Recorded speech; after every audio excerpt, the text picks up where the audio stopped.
Teresa? Okay.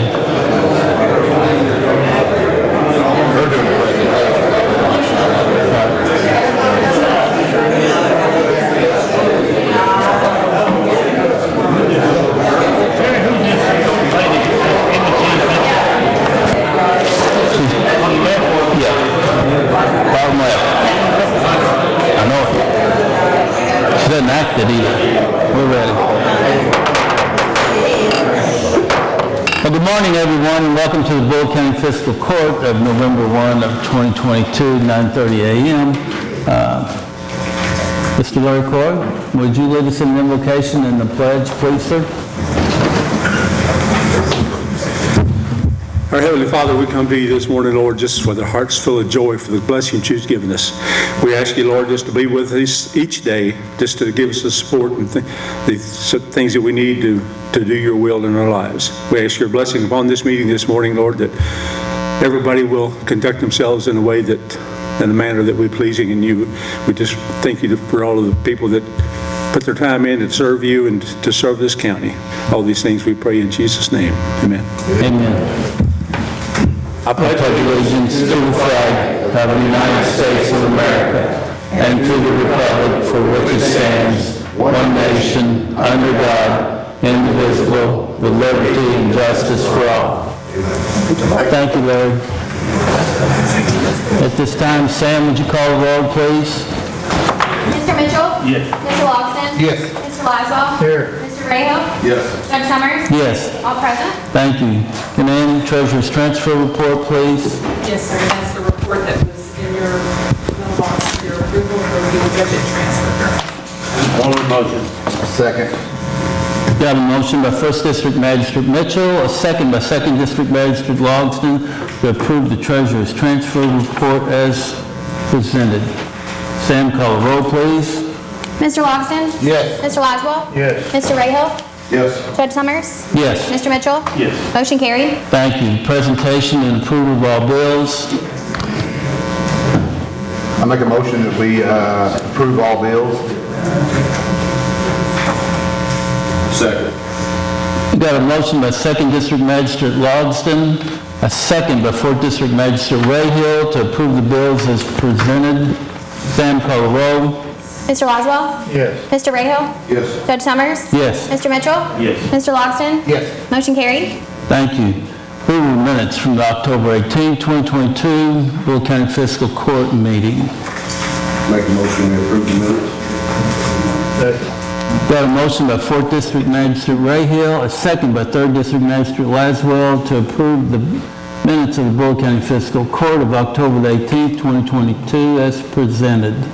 Sam, call the roll, please. Mr. Rayo? Yes. Judge Summers? Yes. Mr. Mitchell? Yes. Mr. Logston? Yes. Mr. Laswell? Yes. Thank you. And at this time, we do have a presentation today, a celebration of life for a Miss Emma Jean Anderson Mitchell. Today is her day. And if you would please come up here, Emma Jean, please.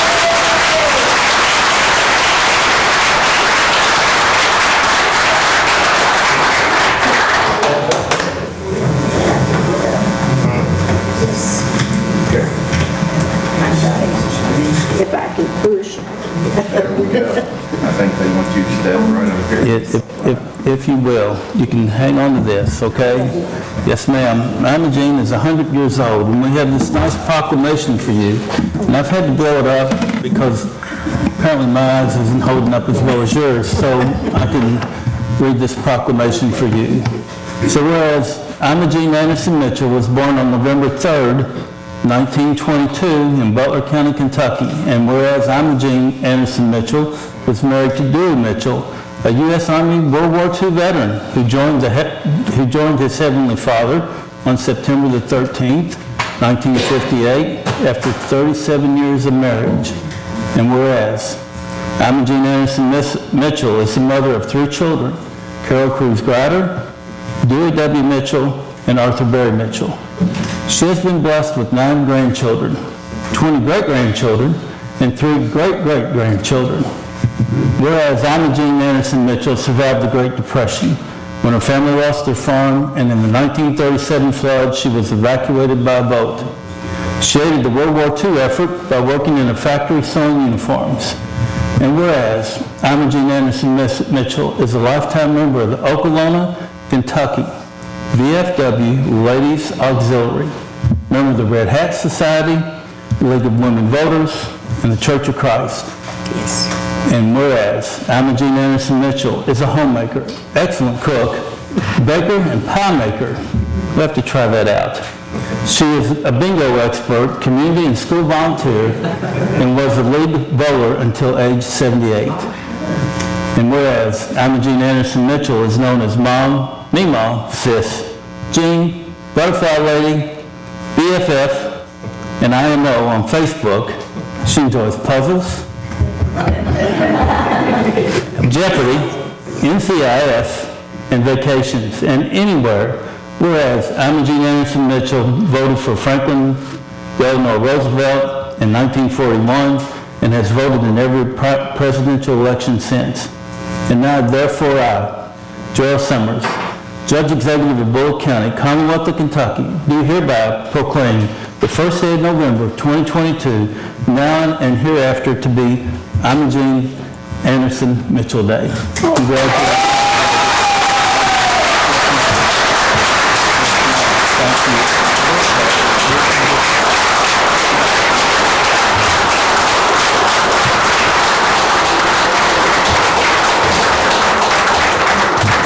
I got her.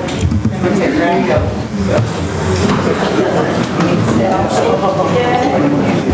All right. Baby mom. Good luck, everybody.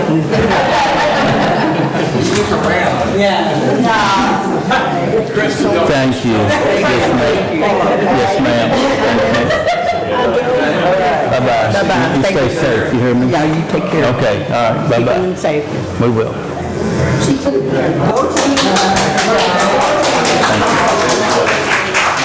Rob, how you? Yeah.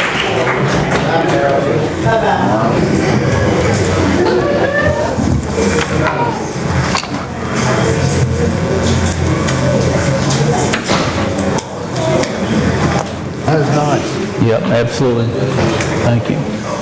What a great long life she has lived. Okay. We do have some more business. The second reading budget amendment 22-09, number 1, Treasurer Sharp. Canan, please. Thank you. This is page 1 of 2, ordinance number 22-09, amendment number 1, an ordinance relating to the annual budget and amendment thereof, whereas the county of Bullitt has realized unbudgeted receipts from a clerk's storage fee, be it ordained by the fiscal court of the county of Bullitt, Commonwealth of Kentucky. Section 1, the budget for fiscal year 2022-2023 is amended to Section A, increase the receipts of the clerk's storage fee by $36,800 to include unbudgeted receipts from account code 75-4731, description, clerk storage fee, in the amount of $36,800. Section B, increase expenditure accounts, account code 75-5010-318, description, data processing services, amount $36,800. Page 2, Section 2, the amount adjusted of receipts and expenditure accounts in Section 1 are for governmental purposes. This was at the first reading of the fiscal court of Bullitt County, Kentucky, the 17th day of October 2022. It was approved as to form and classification the 19th day of October 2022 by Robert Brown, State Local Finance Officer, and this budget amendment was duly adopted by the fiscal court of Bullitt County this first day of November 2022. This does require action. Thank you, Canan. Thank you, Judge. Well, I'll make a motion that we approve the unbudgeted receipts as presented here today. Got a motion by 2nd District Magistrate Logsdon, a second by 1st District Magistrate Mitchell to approve the second reading of zoning budget amendment 22-09. Sam, call a roll, please. Judge Summers? Yes. Mr. Mitchell? Yes. Mr. Logsdon? Yes. Mr. Laswell? Yes. Mr. Rahal? Yes. Motion carried. Thank you. Thank you, gentlemen. You're welcome. Charlie, first reading public hearing is zoning ordinance 22-23, Mark Stout and Stout Brothers Firm, Inc. Planning docket 2022 Z59, Mark Stout, Stout Brothers Farm, Inc., requesting to rezone from ag to R1 residential, located at 870 Grigsby Lane, parcel 078-00-00-071 and -078-000-00-087B in an unincorporated area of the county. Approximately 227 acres to create lots for single-family residences. Future land use as agricultural, rural, residential, or conservation. The Bullitt County Planning Commission, pursuant to provisions of KRS 100.211, held a public hearing concerning said application on September 8th, 2022. Based upon testimony of the applicants and/or proponents, the Bullitt County Planning Commission finds the requested zoning change is in agreement with the adopted comprehensive plan.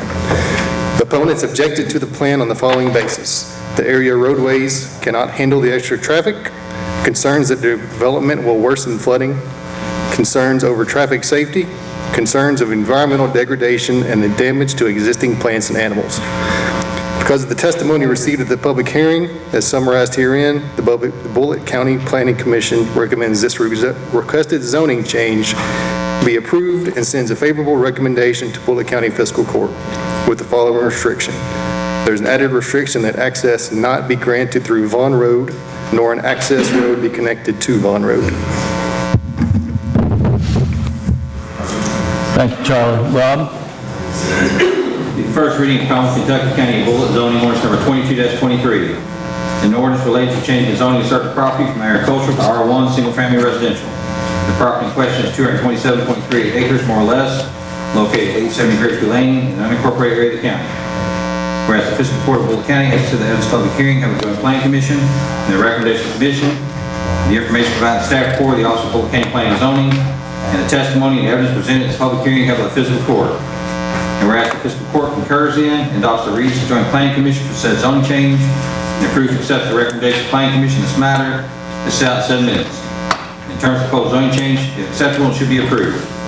Now therefore be ordained by the Fiscal Court of the County of Bullitt, Common Kentucky, Section 1, the above property located in the unincorporated area of Bullitt County, more particularly described in the minutes of Records of Planning Commission, document number 2022 Z-59, is hereby changed from agricultural to R1 single-family residential. Section 2, this ordinance shall take effect upon passage and publication required by law. Section 3, any section or provision of part of this ordinance be declared unconstitutional or invalid for any reason by a court of competent jurisdiction, then the remainder of this ordinance not be effective and shall remain in full force and effect. Section 4, all ordinances and resolutions, to the extent they are consistent herewith, are hereby repealed. In first reading of public hearing, the regular meeting of the Bullitt County Fiscal Court on the first day of November 2022, to be given a second reading and voted upon at the regular meeting of the Bullitt County Fiscal Court on the 15th day of November 2022. Thank you, Rob. Anyone here to speak for zoning ordinance 22-23, Mark Stout and Stout Brothers Farm, Inc.? Counselor? Morning, gentlemen. Mr. Stout, come on up. Point of order. Do you want Mr. Stout, myself, before? Yes, that'd be fine. Raise your right hand. Testimony about to give us the truth, the whole truth, so help you God. I do. I do too. I may end up testifying when this is over. Gentlemen, I represent Mr. Mark Stout and his brother, Alan Stout, and Stout Brothers Farms, who owns this tract of property in Bullitt County. It lies south of Mount Washington. It is a larger piece of property, total acreage about 400. Three something. What's 100 acres more or less? We're asking to rezone a portion of the property. This property, again, right now is zoned agricultural. I would, before I go much further, we had a meeting before the Planning Commission. In following the application, I filed with it attachments with indications of why the property met the comprehensive plan and why it was appropriate for the rezoning. We'd adopt that and ask that be part of the record without me just reading it back through. This property is not contiguous to any city, nor will it be served by any city as far as sanitary sewers. It will have on-site septic systems, which will be approved by the Bullitt County Health Department before any house can be built. If the magistrates in that particular area have seen it, this property has slopes, it has hills, so it's not going to be a high-density development. I think that is a concern of some of the people, that there's going to be hundreds and hundreds of homes. I will tell you today, and Mr. Stout will basically testify in just a second, that you're probably looking at a total number of houses over the entire 300 acres of probably 120 to 130, which is a very, very low density. I will tell you at this time, there are no subdivisions in Bullitt County that are being developed that have R1 lots. We're inundated with R3 properties that houses have postage stamp lot. That is not what this will be. These will be larger tracts. Probably some of the tracts may be up to 8-10 acres. It depends upon the topography. This is not a development that will be started immediately. Mr. Stout has to go this in a uniform fashion. First, before you start development, you have to have the zoning in place. I think some people want to know, where's the subdivision plat? You can't have a plat if you can't have it recorded or have it approved. So at this point, once the zoning is in place, he will then start the process of the surveyors laying out streets, detention areas, things of that nature. That is another process that will go before the Planning Commission, and they will review it. There will be public comment at that time. It will have to meet all of the requirements, which include city-county streets, 20 feet pavement. It will have to have city water. They are already taking care of that. It will have electric. It will not have gas at this point unless something happens and LG&E suddenly starts having gas service in that particular area. This property will be served with city water. It will be North Nelson. North Nelson purchases its water from Global Water Company. So it's the same water that flows through all of Bullitt County. Fire protection is by the city of Mount Washington, by the Mount Washington Fire Department. That's not a city, that is a fire district.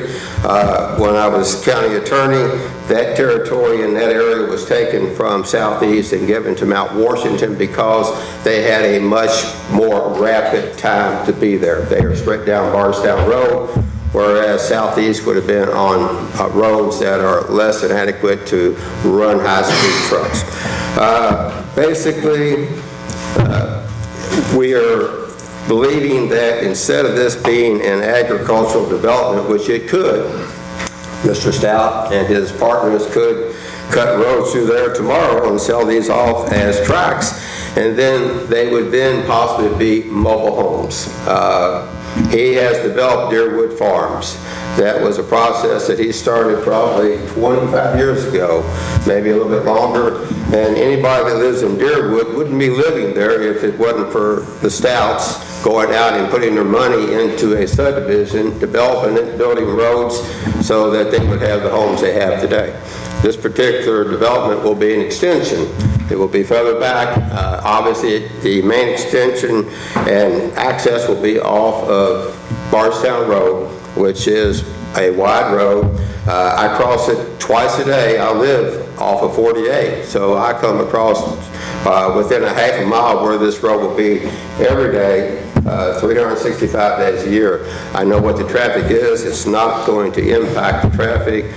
This is not going to be a 500-600 acre development that has multitudes and multitudes of homes. We believe that as it will be developed, it will have nothing but single-family homes. We have not, or he has not at this point, come up with the size restrictions, but there will be restrictions that will require homes, that will require probably concrete drives, maybe else other things. If you want to ask him questions, he can probably answer those, but again, we're not even to the platting stage until we get past the zoning stage. Mr. Stout, you've been sworn. Is there things that you would like to address to fiscal court right now that I have not spoken on? I think you've covered most everything, John. As he said, you know, if our group hadn't done what we did 30, 40 years ago, we wouldn't have anything in front of us. we look to do the single-family homes as he's talked about. If there's a question from the magistrate about the remainder of the property, it's in a floodplain, most of it's being farmed. His crop this year, soybeans was raised on it, and we have no reason to change that. I don't know of anything else to present to you. As he said, we have other options to do if you don't want to approve it. But that's not, I think, what would be the best use of it, nor think it'd be the best for the county and for the surrounding area. Mr. Stout, what size homes are we looking at, square footage wise? Master, I'm not for sure yet till we get past this stage. Hadn't been determined. I'm just be speculating there if I do anything. But if you have the smallest, I can say the smallest thing will probably be an acre lot. So you wouldn't want to put probably 1,200 square foot house on an acre lot. But I can feel confident telling you it won't be anything less than an acre. Mr. Stout, so you said there's a lot of soybeans and stuff. You got 300 acres. Yes. So the soybeans in that 300 acres? No. Okay, just the 300 acres plus. Yeah, if you were to look at the application, it shows about 228, I think we're trying to rezone. Okay. And the balance stays remainder of the farm ground. Okay. And the entrance is coming off of Yearwood? The entrance for development is off of Yearwood. Yes, sir. Yeah, I may not have made it clear. If you go to this property, you actually could access it through Vaughn Road. And there's another road out there, forgive me, I don't know the name of it, but those roads are not adequate for any type of development. And at the at the Planning and Zoning Commission, we noted that fact. The only thing that we would ever have a use for Vaughn Road would be for emergency vehicles, fire department and our EMS. Mr. Stout agreed that would even be gated as long as fiscal court did not require that. And basically the access keys to the gates would be given to emergency equipment. They would have the ability to go in and out. Nobody else is going to have the ability to go in and use Vaughn Road as an access to this particular development. I did allude, and I would today, that what would happen as they developed it, when they got back to that point, there would be an easement placed in the subdivision that would allow that to be utilized for vehicles. That property, it may actually be sold as part of a lot, but there would be an easement. There will be no roads that will be constructed at this time that will dead end onto any of the roads back there that are substandard and not able to be developed because they don't meet county specs right now. Any questions? There's a gate at the end of that road. Is that your access right now? There's a gate there now that the Bonds and I use for access. We had people back in there that shouldn't be. Things were happening, so we made that choice to do that at that point in time. There's myself and another gentleman has real estate back there also past that point, and that's how we access our farm ground. Okay. Also, I guess, Ms. Lawson, I should tell you that construction would not be through those roads as well. Those roads will not be used for any type of heavy equipment, dozers, things of that nature. Everything will be funneled off of the Barstow Road, which is a Class A highway. The county roads will not be impacted. That's why the gate would replace or be there, so that there wouldn't be any reason for a construction crew to be going through that particular road to get to this property. If they have no other questions, we'll take a seat because I know there's people that are going to speak. Okay. All right. Thank you all. Okay, and I'm thinking that everyone on the sheets here speak against the zoning except for Robert. So at this time, you have 3 minutes apiece, and we can start at the top of the list with Kimberly Rummage.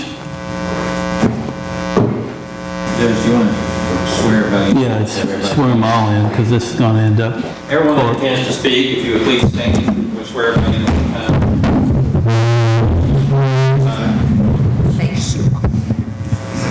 Please raise your right hand. You swear or affirm the testimony you're about to give us the truth, the whole truth, so help you God? Yes, dude. I do. All right. right, so my name is Kimberly Rummage. I reside at 376 Rummage Road in Cox's Creek. Yes, that is here in Bullitt County, and my family is directly affected by this rezoning. And I apologize because it should not even be in front of you all today for this first ordinance, because I attended that joint planning and zoning meeting and asked for it to be tabled that night due to the discrepancies, the lack of transparency, the adequate public notice, and documentation. I have a file here that you all have that was provided from an open records request. There was not true and accurate documentation that all surrounding and adjoining landowners was notified. You can verify that through this documentation that was provided to me from planning and zoning via the record. I would also like to notice that you will also have the application in that file, and you have, I would think, the notices, letter signed off by the chair that gives the address of 870 Grigsby. You heard, I believe, planning and zoning employee state in the reading of the ordinance that gives 870 Grigsby Road for this property. There is no 870 Grigsby Road. And when questioned that night at planning and zoning where 870 Grigsby came from, we were completely dismissed because they said all addresses come from the PVA. And when given adequate time to review and research, the PVA has not, with the parcel IDs that was listed, there's no 870 Grigsby. The only place that you can find 870 Grigsby is on the application listed that was either from the landowner or any of the landowner attorneys. I don't know which one filled it out, but there was no cross-reference, there was no cross-checking, and that was what public notice was given, was 870 Grigsby. There was no sign listed at 870 Grigsby by planning and zoning for the citizens in this area to know that there was a planning and zoning change. Adjoining property owners, Marilyn Muter Rummage was not notified, which is an adjoining property owner, was not notified. You can verify that through the record for the first meeting on September 8th and the second meeting on October the 4th. So there wasn't proper notification given for those, and the lack of transparency on this is clearly in this record. You can go back to, again, this letter. Again, you see 870 Grigsby, the two parcel IDs. We were completely dismissed that night by planning and zoning and said, please resort back to the PVA if you have questions with that. We did. That is not a known address. That's not the address that's listed on those parcel IDs. It was not checked. So citizens was not properly notified that they can attend that first hearing. So I would recommend that you all deny this and kick this back to Joint Planning and Zoning Commission for proper review and investigation into this, because it was also noted that there was not a sign listed at 870 Grigsby, because there's not an 870 Grigsby, and the only sign was listed off of Vaughn Road, which you just heard Mr. Stout say only 1 to 2 family has access to. So citizens, again, was not notified. It was also stated that night at that Joint Planning and Zoning Commission meeting that if they had known that Deerwood Farms would have been the main entry point to that subdivision, they would have put a sign, a rezoning sign, into Deerwood Farms. So Deerwood Farms did not know, and they were not accurately represented that night at the zoning to give their statements. So again, there wasn't proper public notice given. But if you want to go back, you can say that not all adjoining property owners was notified, and you can verify that through the record. So I ask that you all dismiss this based on the lack of transparency, the lack of public notice, and the lack of documentation, because there's no true adequate 870 Grigsby address given. There was also a discrepancy given that night that the Joint Planning and Zoning Commission Chair questioned Mr. Woolrich in regards to fire hydrants and water, and Mr. Woolrich provided what I believe is inaccurate information, and I believe a few other people may touch on that, when he said that Deerwood Farms already has fire hydrants, and we all know the importance of fire hydrants, and fire hydrants are not in Deerwood Farms. So that was the cause of concern for the Joint Planning and Zoning Commission, and I think this information should be provided to them, and they should be provided the address. They should know that, you know, the information that we were dismissed on, that we provided to them, and so basically, it's off on your own. They need to go back and they need to rectify this. If this is going to go through, then it needs to go through the proper channels, and the proper documentations need to be given, and the proper individuals need to be able to speak. Because I may not stand up there in front of them and give them the accurate information or some information that would maybe change their mind, but another individual may have. So that's where this should never be in front of you all here at this moment to vote on it.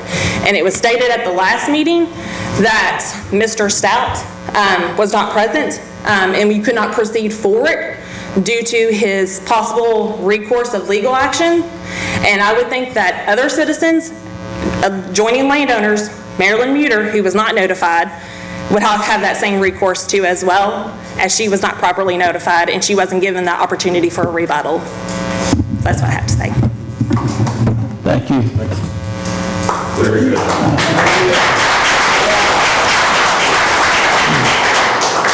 Okay, Terry Rummage.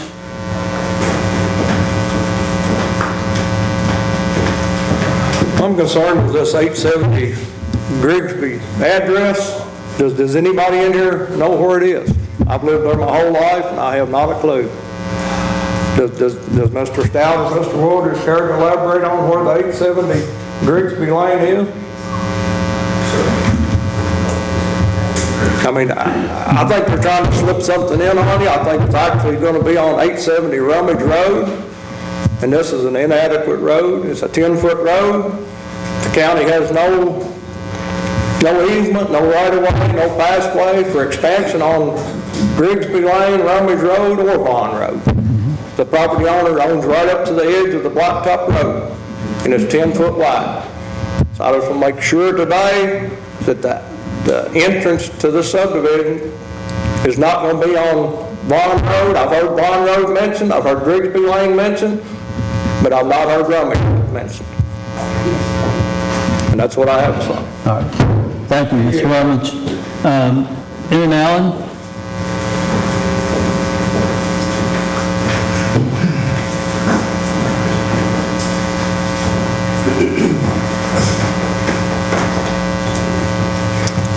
I'd like to speak on the same thing about where 870 Grigsby Lane came from. I mean, we don't have any, there's no Google that says that. It comes up on Rummage Road, which again, how do we know they're not going to sneak it in on us? You know, I mean, it had to have come from somewhere. So that definitely needs to be looked into. Also, you know, it was said that there would be no access through Vaughn Road or any access road to Vaughn Road. That touches on the same thing. It's a gray area. What about Rummage? That if you Google it, that's where it's coming up, 870 Grigsby Lane.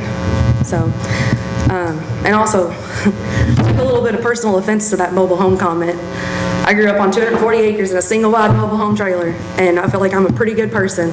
So I don't think that selling it off in lots to mobile homes would be that big of a deal. It's not like it's gonna be a mobile home trailer park or something, you know, which even then, it's not that big of a deal. Y'all have a good one. Thank you, Ms. Allen. Kevin Taylor?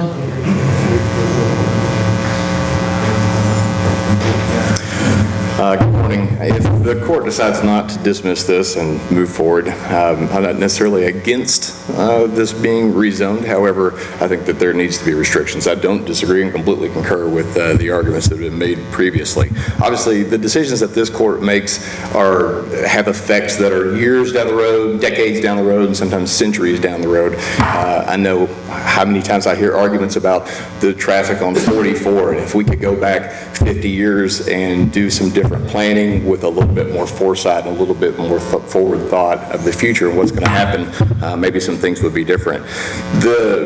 The requirements that I would ask that the court put on this, if they decide not to, and hopefully they do decide to push it back to zoning and planning, would be that there would be a traffic study, that there would be 2 entrances to this neighborhood, that lot sizes would have a minimum of 5 acres, and that an environmental study of that many homes in that proximity with lagoons, not just from an environmental standpoint, but also from a safety standpoint. Talking about lot sizes, talking about the department, I was surprised when I first moved to Deerwood how high my homeowner's insurance was, and it was because of how far away the fire department was. It's 6.2 miles from the end of Deerwood to Mount Washington Fire Department. 6.2 miles, and if any of you have ever driven during rush hour, you know that 6.2 miles can take a little bit of time. Fire hydrants, which have already been mentioned, they don't exist on Deerwood Drive, and especially there at the very back end of that. The safety concerns of that many lagoons, and the number of children. So you're talking about 120 to 130 homes being put on 227 acres. My math says 8 acres, which was made mention of, probably doesn't exist. You're looking at less than 2 acres per property. So you're talking about 120 to 130 lagoons that are here.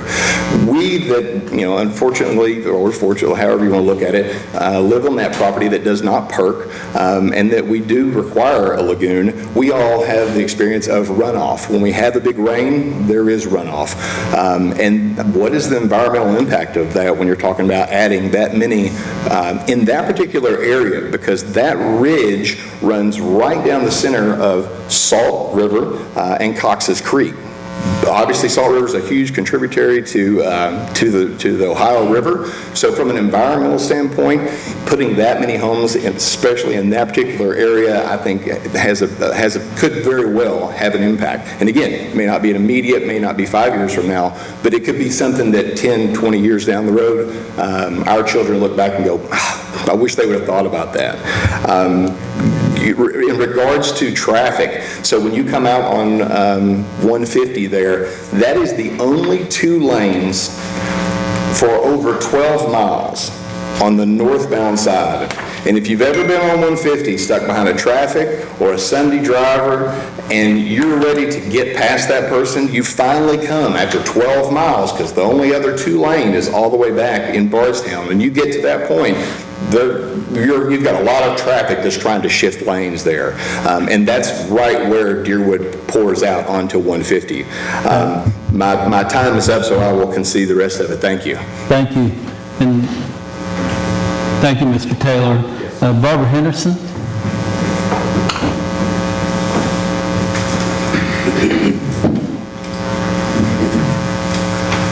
It's Barbara Henderman, but anyway. Henderman. I just want to say that I agree that I think a lot of this has not been done above board, because we did not have any idea of any of these meetings. No signs were there, nothing to let us know that these zoning plans were in the makings. And I'm against the zoning change. I live on Vaughn Road, have 4 family houses on my property. We are all against having this. They can say that there's not going to be traffic on Vaughn Road. That property comes out on Vaughn Road now. If they put up a gate, who's to say that unless they put up some other fencing, that people can't go around those gates? They have to have some security. Besides that, I also think that agriculture ground is being lost every day to residential or commercial. We're losing ground. We need the ground to raise crops, to raise animals, to feed ourselves and to feed the country. And I think y'all need to think about with changing this to put in all these homes. This is a farming community, and it needs to stay a farming community. Thank you, Ms. Henderman. Bill Meadows. Thank you for your time. My name is Bill Meadows. I live on Deerwood Drive. Deerwood Farms is a community, is probably about 35 homes. Not a whole lot, so, the roads are, just so-so. In fact, right as you get past my house, I'm the second house, as you make the turn going in, it probably narrows down to maybe 12 foot all the way back. And it's like that. School buses, they turn around right there at the very beginning because they don't want to make the road all the way back. I'm opposed, for them to use Deerwood Farms. When you talk about bringing in 120, 150 homes, that means you're talking about 300 more cars on that road. And with the current traffic and then adding that, it just really becomes congested. It's just a small community. I would think that if they're going to create a subdivision like that, it would have its own entrance and its own exits, and they would be well thought out. I'm just opposed for them to use Deerwood Farms as that entrance. It completely destroys the complexity of that area. And so I would hope that the board would look at that a little bit more. When you come down Bardstown Road and you're going south towards Bardstown, and you make the entrance into Deerwood Farms, everybody behind you has to stop in order for you to make the turn. When you talk about all the construction that's going to be going on there, all just the entrance into that subdivision, it's just overwhelming. I mean, it's just a small community if you've ever been out there, and to use that as an entrance point to a bigger subdivision is just, it would seem that the Stouts would look at maybe different points of entrance and different points of exits if it is approved to be rezoned. Okay. Thanks. Yes, sir. Thank you, Mr. Meadows. Lisa Rhodes?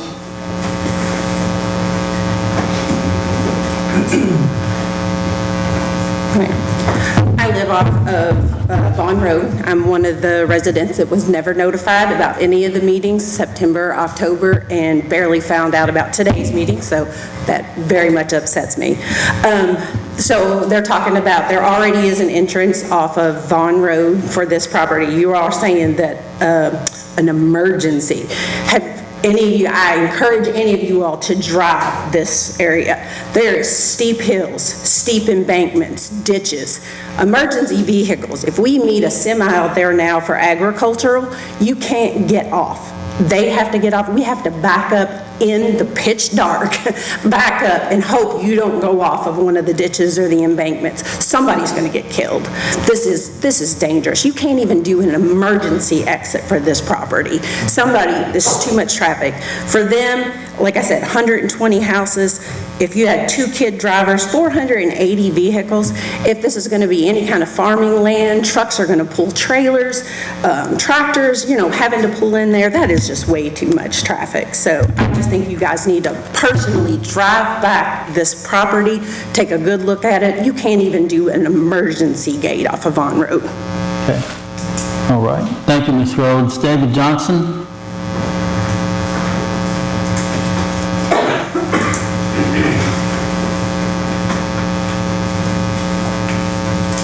Good morning, everyone. Good morning. I want to touch on first what Kimberly mentioned before, the notification process in the beginning. I don't know how that ever was allowed to pass on that first meeting. I really don't, because I am at 846 Rummage Road, which, from best I can tell, their right-of-way that comes down there at 870 Grigsby. I'm adjacent to that. I was not notified. The property owner on the other side was not notified. When I questioned it at the PVA, all of a sudden, it said it's the back parcel behind that. So how can we shift gears midpoint when you list this at this address and then change gears when it doesn't fit the agenda? So that's my first thing. The zoning was a joke. And then my next thing I want to bring up is an environmental issue on this property. I don't know if you all are familiar with cedar glades. They only occur in 4 counties in the entire state. They are protected under the Endangered Species Act. Just so happens this property has these same cedar glades on them as well. So this, I'm sure, if we contact U.S. Army Corps of Engineers and the Department of Natural Preserves for Kentucky, I'm pretty sure they would also recommend shutting this down as well. I can't speak on their behalf. I've got calls into them this morning awaiting return phone calls. But I have information here on that if you all would like to take a look at it. There's all this info about the court case. That's, yeah, got a couple copies of that. And then a copy of this. Yeah, again, with these only occurring in 4 counties in the entire state, I think it would be highly frowned upon to go ahead and ruin this with a development, especially if it is indeed federally protected under Endangered Species Act. So I think we need to look at that as well in this process and don't just dismiss that.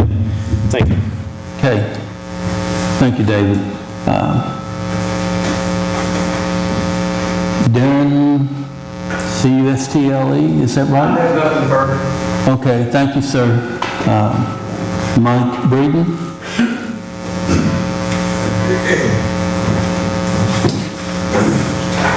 Thank you for having me. Just a couple things of my concern is obviously I am the first house now off Deerwood Drive, coming in off the new road, and I said it at the last meeting. And I know Mr. Woolridge, you said, you live or you go through that intersection 2 times a day. But I'll guarantee you Mr. Woolridge has never taken a left out of there coming to Mount Washington. He's probably never spent his time. I talked to Alan Stout, and I asked Alan, I have not talked to Mark, but I said, guys, here's the deal. I leave out of there at 6:10 and 8:10 every morning. I get run over every day. Trucks, trailers, hand gestures made to me. There's no good way to build that much traffic into that intersection. It's just highly dangerous. I look and say, Mark, build 5 to 10 acre lots instead of 1 to 2, 1 to 3. That would limit a whole lot of traffic.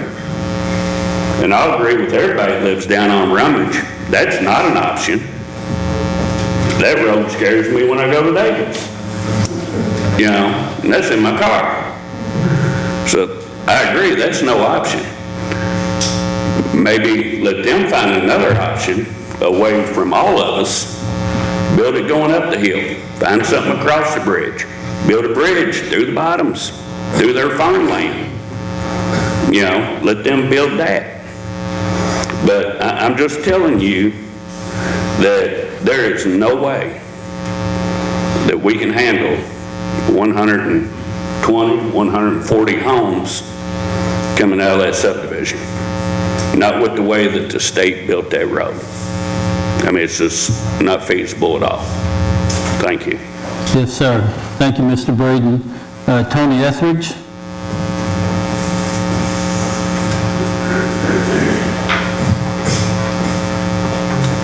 Thank y'all for letting me speak. I live at 1073 Deerwood Drive, also own property in Etheridge Lane, which is, comes off of Deerwood Drive.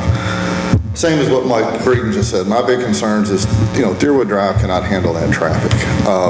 My wife has been running off the road several times, meeting school buses in the curves, see garbage trucks running off the road, UPS trucks running off the road. Not to mention the traffic of the residents back there. If they build 100 houses, it's, everything's Amazon now. So you got trucks coming in and out constantly. My big concern is it would take multiple years to complete those houses, so all of that construction traffic coming back Deerwood. So, most likely, you have logging trucks coming in and out to begin with, and you're going to have the construction vehicles. That's going to be years of that. So that's my big concern is the traffic, as Mr. Breeden mentioned, the turning out of Deerwood to the left towards Mount Washington is very dangerous. Coming into Deerwood from Mount Washington, there's no turning lane there today. That's dangerous. Add that, plus 100 houses is going to be very dangerous. Water is another concern. As we said, there's no hydrants back there. Everybody said that. I won't repeat that. Lagoons, everybody in Deerwood today has a lagoon. I would think, I'm not against an R1 zoning. I don't want to see trailers, things like that either. But I do think there needs to be 5, 10 acre restrictions on the lots. And I would also like, I would hope to see a plat before any type of rezoning was approved. That's all I have to say. Okay. Thank you, Tony. Brian Fox?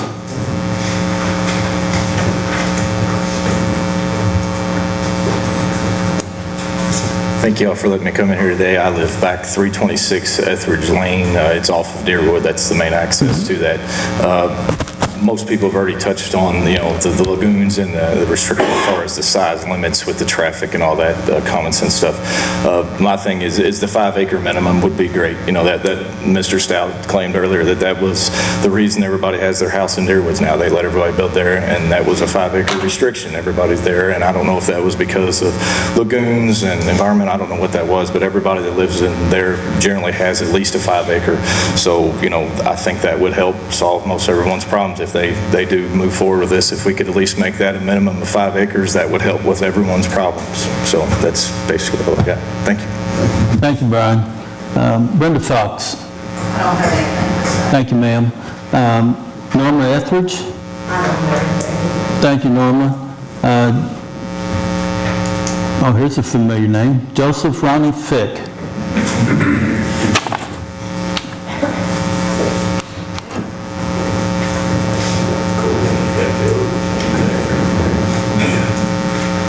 How y'all doing? Welcome, Ronnie. I'm usually on the other side of the fence. Yes, sir. so it's No, I good. understand that. The reason why I'm here is I live at 915, and I'm not against development, but it needs to meet the same restrictions as far as lot size as what's there. It shouldn't be smaller lots, because I can promise you, I know Mark Stout real well, and he's going to go with the smallest lots as possible. And he's going to do filling, whatever he can to get the many lots as possible at an acre or less. If you don't believe me, look down Barstown Road, everything he's built, it's been filled. The only other thing is, I heard at the planning and zoning meeting that there's fire hydrants. Well, there's not fire hydrants back here, nor will there be fire hydrants, because in Mount Washington Fire District, it's 750 gallons a minute. You're not going to get that off a 4-inch main. You're not even going to get it off the mains, the tributary mains that come to it, because they're too small. You could get by if it was a 6-inch main as long as it's looped in another direction. So fire hydrants is, unless he wants to do a lot of upgrading, that's the other thing. These developers, whether it's in counties or cities or whatever, they should be required to do some of this upgrade, whether it be roads, infrastructure, whatever. They're the ones making all the money. They're making a lot more than they claim, trust me. And then not last but least, well, I got two more. The security gate that he was talking about, that he already says that he don't want to be restricted to giving keys, well, that tells you right there, it'll be open at his convenience. So people are going to travel through there. I don't know when or how, but, and the other thing is, the road is not 24 foot back here, and that was the other thing that was brought out. It's probably 16, 17, some places even less. The only thing that's 24 foot is out there on the state right of way where they built a new entrance. So the additional traffic is, that's going to be creating is a big problem there. Now, like I said, I'm not against development, but they should play under the same as Deerwood Farms. Even though I'm not part of Deerwood Farms, I use the entrance there that I acquired right away years ago. So they need to follow the same guidelines, I think. And it should have been done in planning and zoning. Planning and zoning is the ones that need to set the restrictions before they go any farther. Not you all. Y'all can add, I know, or you can choose to do whatever you want. But to me, planning and zoning is what starts all this out. Not wait till you get a plat, because then it's no one too far along. So that's all I got to say. Thank you, Ronnie. Something burning? I smell smoke. Not trying to startle anybody, but... The heater kicking on, it feels warm in there. Okay. Just wanted to be sure. Karen Meadows?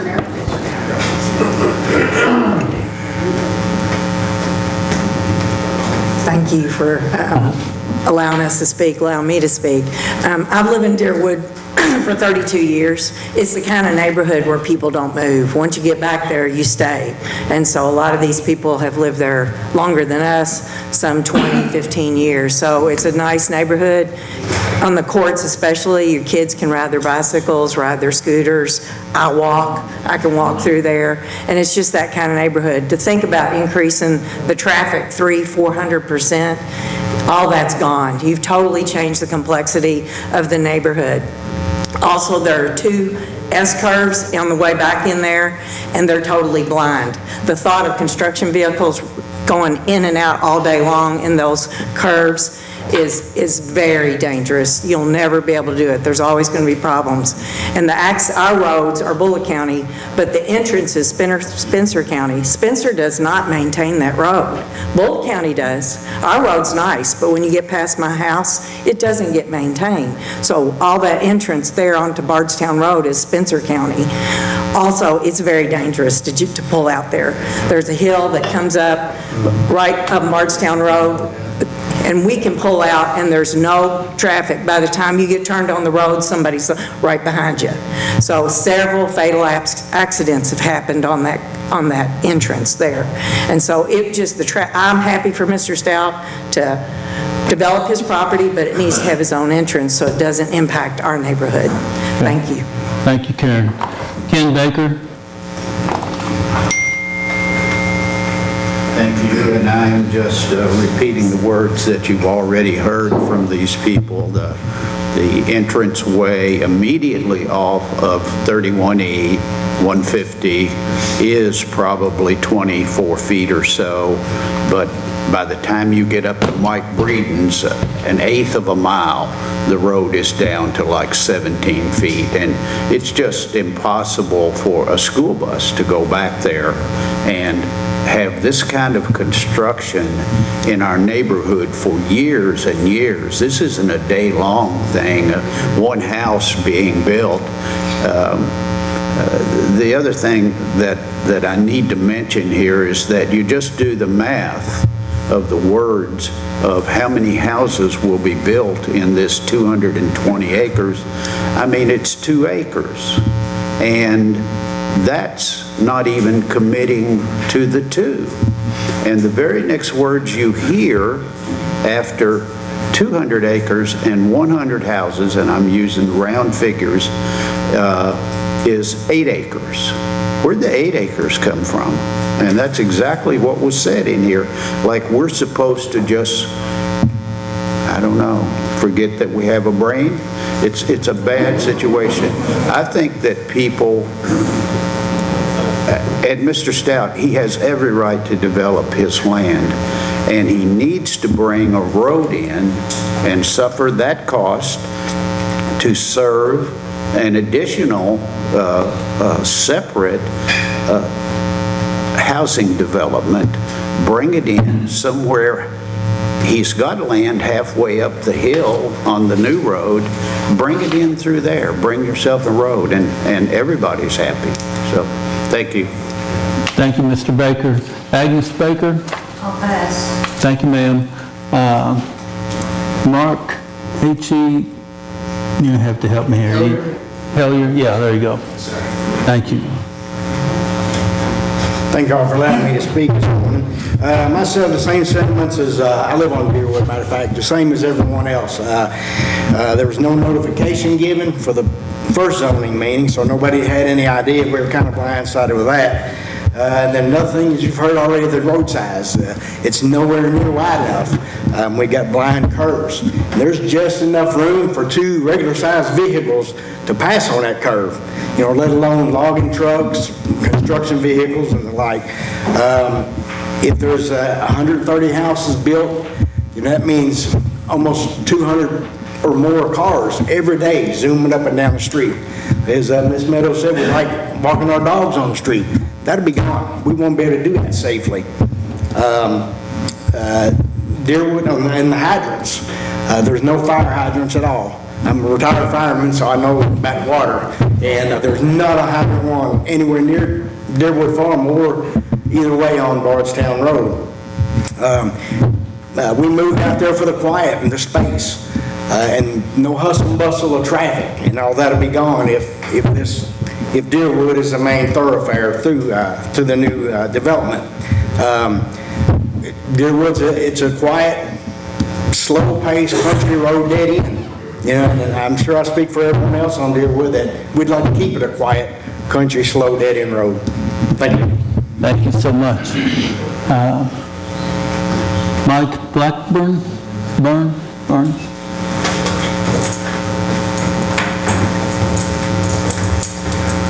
My name is Mike Blackburn. I live in Deerwood as well. Thank you for hearing from us. I think one of the biggest problems that we're kind of having here is that, you know, we're being, the committees that are being talked to here by Mr. Wooldridge are being misled by a lot of the items that are involved.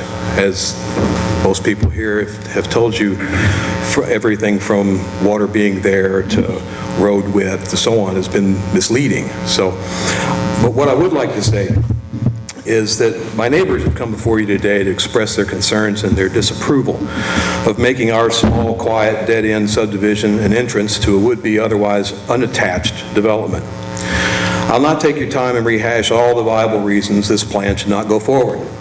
I believe those valid concerns have already been expressed with great clarity. Instead, I'm here to assure you that there is not one single household in Deerwood Farms that supports this massive intrusion. I know with certainty that those who could not attend and those that are not speaking today share those concerns and feelings that you've heard today. We ask you, why should one man's desire to profit be allowed to negatively affect so many when it is unnecessary? I understand my neighborhood to the south, Rummage, shares the same views. So we ask this committee to require Mr. Stout to find an access to his development that does not affect these neighborhoods and that connects directly to a state highway. Honorable members, I appreciate your time. Thank you, Mr. Blackburn. Robin Gilbert, did you want to speak on this? Okay.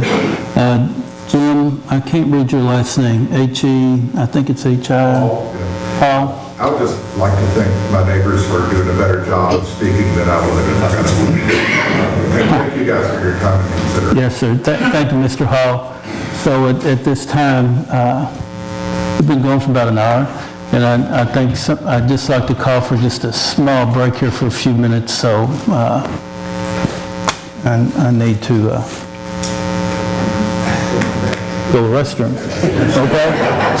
So, and then we'll start back with the next zoning ordinance, okay? Thank you all. Just a quick recess, guys.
thank you all so much for the consideration.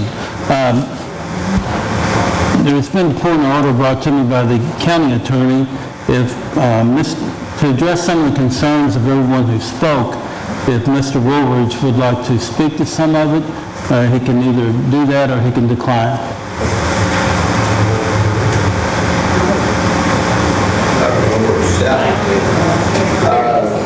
Gentlemen, I hear the comments and I understand all of them, and I guess one of the bigger concerns is obviously Vaughn Road and those back roads. And again, while we didn't stipulate that we weren't going to use the other roads back there, I'm sure Mr. Stout would stand here today on the roads and tell you none of the roads that serve this property, Richter Lane, and Vaughn. I turned it off. She turned it off? Okay, there you go. Thanks, Candy. Mr. Stout can stipulate that Grigsby Lane, Vaughn Road, and is there another one back there? Grigsby Lane back there too. I know Grigsby Lane. Rummage Road. Vaughn Road, whatever. Rummage Road. Rummage Road. Are any of those roads going to be utilized for this development? No, sir. All right. That will be part of our record today. Okay. Again, this is if I was going to build a high-density subdivision, it would be this one. Your current planning and zoning regulations on an R1 lot only require you to have a 100-foot wide building line where your house sits and a 120-foot deep lot, which is 12,000 square feet. R1, I could probably put 3 houses. We're not doing that. We don't have sewers. This is going to be, the minimum lot size will be 3/4 of an acre currently, because that's the health department. It doesn't matter that I can put a quarter-acre postage stamp. I can't get a building permit because I cannot get an on-site system unless I have a 3/4 of an acre lot. What the R1 zoning will require is a minimum 100-foot wide lot. The health department is going to supersede that and take it above that. I do know that as far as water, Mr. Stout believes that there is currently a project that's in place, and I'll let him tell you, it will affect Deerwood Farms, I believe, but I'm not privy to that. Mr. Stout, will you address that? Court, I think, should be, and the public has seen a project between Bullitt County and Nelson Water District to improve the lines there in the area. There is a fire hydrant scheduled for the corner of Barstown Road and Deerwood Drive in that project. That's going out to bid just as soon as they get the easements all signed. There's still a few that haven't been processed yet, from my information. Right. Thank you. Any other questions, gentlemen? No, that was your opportunity. Okay. All right, thank you. And thank everyone for your interest and your input and your concerns. And at this time, we need the first reading of public hearing of zoning ordinance 22-24, Tim Moss. Charlie?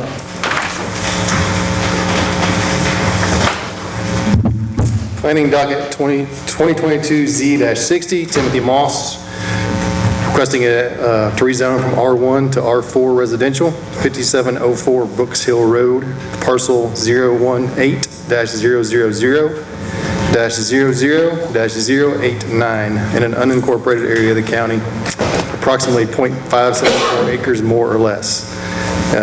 He requests to do this to consolidate this tract with existing R4 property that he owns. Future land use map says agricultural or rural residential. The Bullitt County Planning Commission, pursuant to the provisions of KRS 100.211, held a public hearing concerning the application on October 13th, 2022. Based upon the testimony of the applicants and or proponents, the Bullitt County Planning Commission finds the requested zoning change will bring the property into compliance with the rest of the property for consolidation. The opponents objected to the proposed zoning change due to concerns that it would become a landfill for debris and subsequent truck traffic. Because of the testimony received at the public hearing, the Bullitt County Planning Commission recommends this requested zoning change be approved and sends a favorable recommendation to the Bullitt County Fiscal Court. The requested zoning change is in agreement with the adopted comprehensive plan. Thank you, Charlie. Please. The first reading, Kentucky County Bullitt, zoning ordinance number 22-24. In order to allow change in zoning certain property from R1 single-family residential to R4 residential. The property in question is 0.574 acres more or less, located at 5704 Brooks Hill Road in an unincorporated area of the county. Whereas the Fiscal Court of Bullitt County has to the public hearing of the Planning Commission, and the recommendation of the Commission, the information provided to staff for the Office of Bullitt County Planning and Zoning, and the testimony and evidence presented in the public hearing of the Fiscal Court. Whereas the Fiscal Court concurs in, adopts the reasons joint Planning Commission for said zoning change, and approves and accepts the recommendation of the Planning Commission in this matter, is out 7 minutes. In terms of proposed zoning change acceptable, should be approved. Now therefore be ordained by the Fiscal Court of County of Bullitt, Kentucky, Section 1, above property located in the unincorporated area of Bullitt County, the more particularly described in the minutes of records of the Planning Commission and document number 2022-Z-60, is hereby changed from R1 single-family residential to R4 residential. Section 2, this ordinance takes effect on passage of publication required by law. Section 3, seeing section provision part of this ordinance be declared unconstitutional or invalid for any reason by a court of competent jurisdiction, then the amended ordinance shall be effective and shall remain in full force effect. Section 4, ordinances and resolutions to the extent they are herewith and hereby repealed. Given first reading and public hearing and a regular meeting of the Bullitt County Fiscal Court on the first day of November 2022. Begin the second reading and vote upon a regular meeting of the Bullitt County Fiscal Court on the 15th day of November 2022. Thank you, Rob. Anyone here to speak for zoning ordinance 22-24, Timothy Moss?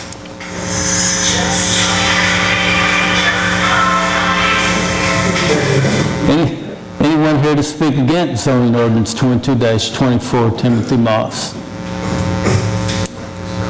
Let me ask a question, nobody else here to me. Charlie, where'd you go? Oh, there you go. So is this adjacent to some other R4? Yes. Property, he owns both tracts of properties. The larger portion of property he owns is already R4. Is any restrictions on this? Because you can put as many on R4. You can put as many as 7 mobile homes on it if you want to. Not by much. What, no restrictions put on it? No, sir. Thank you. That's all we Okay. First reading and public hearing, zoning ordinance 22-25, Anthony and Tabitha Roach. Charlie? Planning docket 2022-Z63, Anthony and Tabitha Roach, requesting to rezone ag to R1 residential. 635 Lodi Lane, parcel 053-000-00-006A, an unincorporated area of the county. 2.802 acres more or less, for the purpose of selling two 1.401 acre tracts for single-family dwellings. Future land use map calls for low-density residential. Bullitt County Planning Commission, pursuant to provisions KRS 100.211, held a public hearing concerning said application on October 13th, 2022. Based upon the testimony of the applicants and their proponents, the Bullitt County Planning Commission finds the requested zoning change is in agreement with the adopted comprehensive plan. Because of the testimony received at the public hearing, as summarized herein, the Bullitt County Planning Commission recommends this requested zoning change be approved and sends a favorable recommendation to the Bullitt County Fiscal Court. The requested zoning change is in agreement with the adopted comprehensive plan. Thank you, Charlie. Rob? The first reading of Kentucky County Bullitt zoning ordinance 22-25. An ordinance relating to changing the zoning of certain property from agricultural to R1 single-family residential. Property in question is 2.802 acres more or less, located at 675 Lodi Lane, in an unincorporated area of the county. Whereas the Fiscal Court of Bullitt County, that is public hearing of the Planning Commission, the recommendation of the Commission. The information provided to staff for the Office of Bullitt County Planning and Zoning, and the testimony and evidence presented at the public hearing of the Fiscal Court. Whereas the Fiscal Court concurs in, adopts the reasons for the Planning Commission for the zoning change, and approves and accepts the recommendation of the Planning Commission in this matter, is out 7 minutes. In terms of proposed zoning change acceptable, should be approved. Now therefore be ordained by the Fiscal Court of County of Bullitt, Kentucky, Section 1, the above property located in an incorporated area of Bullitt County, the more particularly described in the mentioned records of the Planning Commission in document 2022-Z-63, is hereby changed from agricultural to R1 single-family residential. Section 2, this ordinance takes effect upon passage and publication required by law. Section 3, seeing section provision of this ordinance be declared unconstitutional or invalid for any reason by a court of competent jurisdiction, then the amended ordinance shall be effective, shall remain in full force and effect. Section 4, all ordinances and resolutions to the extent they are herewith and hereby repealed. In first reading and public hearing, the regular meeting of the Bullitt County Fiscal Court on the first day of November 2022. To begin the second reading and vote upon, the regular meeting of the Bullitt County Fiscal Court on the 15th day of November 2022. Thank you, Rob. Anyone here to speak for zoning ordinance 22-25? Anthony and Tabitha Roach. Counselor? Morning, I'll be real brief. I represent Mr. and Ms. Roach. This piece of property is on Lodi Lane. Mr. Laswell, I'm sure, is familiar with that. It's up there next to Little Flock Baptist Church. Yep. The Roaches purchased about a 15-acre tract. They have had two individuals who wish to purchase part of the property. There will be two lots that will basically be rezoned. They're both 1.401 acres. They will be restricted. There will not be any further development of these particular properties. The Roaches still retain a little over 11 acres. It will remain agricultural. This does meet the comprehensive plan. It will not affect schools, traffic, anything of that nature. The access is off of Lodi Lane, which is an access off of a 4-lane Preston Highway. We'll have septic system, does have livable water. No one spoke against this at the planning and zoning meeting. But if there's any questions that you would want to ask, I'll be more than happy to answer them on behalf of Mr. and Mrs. Roach. Done? No. Thank you, gentlemen. Thank you, Counselor. Anyone here to speak against zoning ordinance 22-25? Anthony and Tabitha Roach. Hearing none. Charlie? First reading public hearing of zoning ordinance 22-26, James E. Rogers. Planning docket 2022 Z64, James E. Rogers, requesting to rezone from ag and stream reserve to conservation. Located at 3189 Ridge Road, parcel 064-000-00-016A, in the unincorporated area of the county. The total property is 40 acres more or less, and the purpose is to sell off up to 5 acres for a single-family dwelling. The Bullitt County Planning Commission, pursuant to provisions of KRS 100.211, held a public hearing concerning the application on October 13, 2022. Based upon the testimony of the applicants and their proponents, the Bullitt County Planning Commission finds the requested zoning change is in agreement with the adopted comprehensive plan. There were no objections at the hearing. Because of the testimony received at the public hearing as summarized herein, the Bullitt County Planning Commission recommends this requested zoning change be approved and sends a favorable recommendation to the Bullitt County Fiscal Court. The requested zoning change is in agreement with the adopted comprehensive plan. Thank you, Charlie. Rob? The first reading comments from Kentucky County Bullitt zoning ordinance number 22-26. An ordinance related to changing zoning of certain property from agricultural and stream reserve to conservation. The property in question is 40 acres more or less, located at 3189 Ridge Road in the unincorporated area of the county. Whereas the Fiscal Court of Bullitt County that this public hearing of the Joint Planning Commission and the recommendation of the Commission, the information provided to staff before the Office of Bullitt County Planning and Zoning, the testimony, the evidence presented at the public hearing of the Fiscal Court. Whereas the Fiscal Court concurs in, adopts the reason of the Joint Planning Commission for said zoning change, and approves and accepts the recommendation of the Planning Commission in this matter as set out in 7 minutes. In terms of proposed zoning change, acceptable should be approved. Now therefore be ordained by the Fiscal Court of County of Bullitt, Commonwealth of Kentucky, Section 1, the above property located in the unincorporated area of Bullitt County, and more particularly described in the minutes of the Records of the Planning Commission and document 2022 Z-64, is hereby changed from agricultural and stream reserve to conservation. Section 2, this ordinance takes effect by passage and publication by law. Section 3, issuing section provision requires the ordinance to be declared unconstitutional and invalid from the reason by a court of competent jurisdiction, and the amendment ordinance shall be effected, shall be in full force and effect. Section 4, all ordinances and resolutions, to the extent they are inconsistent herewith, are hereby repealed.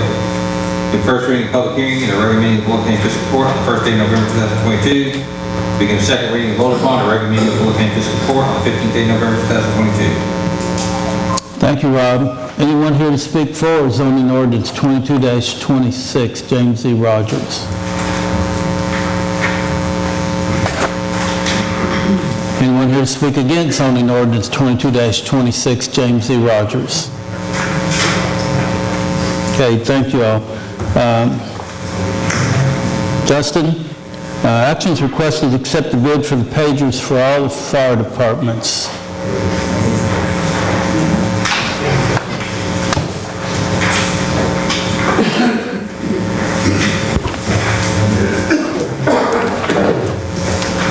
Does everyone have a copy in their packet already? Yes. Just requesting permission for you all to accept the bids from ERS within one to fit the entire county with the new digital pagers, bring us up to date with the new system. That includes all 4 of our district fire departments, correct? Correct, 167 to 180, working with Mount Washington now to get the final detail on their count, but I think we're 179 now. Yeah. So that includes Mount Washington as well? Correct. Yeah. So they're 170 or 670 each? Yes, we actually got a very large discount because we've got so many. What does these actually enable you to do out? Everywhere that you have your new radio, you will have service on your new digital pager versus what they have now, very limited access of your reception. Chief. Pagers get out all over the entire county. Everywhere that your radio does. So, I mean, we've tested it the best that we can. I don't want to give you the exact percentage, but the only area in the county we have found that we do not have reception is in the river bottoms. Where? The river bottoms, Greenwell Ford Road. I'm just a little ignorant. What does a pager do that like a radio doesn't do? Just to help me out. Chief? If I may? Yeah. So these are fire pagers, okay?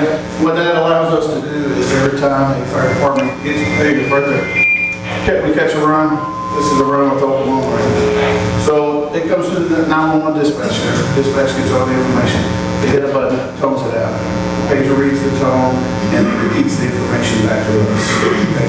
What we're finding out, especially from what they did for many years, is there's an issue with the tower. They lower that antenna and that tower down. So probably a quarter or maybe a little bit more of our pagers are not going off the runs. So a lot of our members do not know we are catching runs to be able to respond.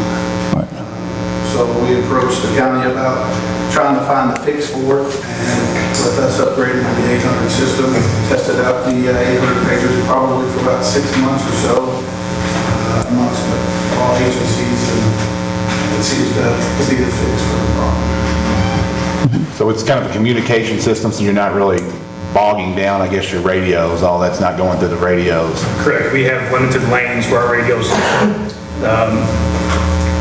You can only have so much traffic at one time until it busies out. Okay. At 3 o'clock in the morning, you're not going to want to have your radio open listening for a run to come out. You want this thing to beat just for that agency and not hear everybody else's throughout the night. Your wife will have it, I promise. Oh, good deal. I learned something. So this won't bleed over into Oklahoma or any place like that? No, so each tone that goes off, like the zone has a certain frequency tone. Okay, so if that's programmed into the console for dispatch, so when they hit that, it sets off that one frequency tone. Kind of like, are you familiar with scanners? So it's got like 154 whatever, so the tone is set for zone 2. And when it picks up that tone, it just sets off the zone 2 tones. Oklahoma has a different tone. Now Washington, Shepherdsville, now Washington, we don't have separate tones for that 7. Next one for the LJ is all got a separate tone. That's interesting. So you set up to like 179, including Mount Washington. So does that mean, safe to say, that we probably have somewhere around 180 firefighters in Bullitt County? That's close. I couldn't tell you. We have roughly 60. Okay. But everybody's gonna get one. Right, we're not leaving anybody out. Right. Sounds good. How are these insured and everything?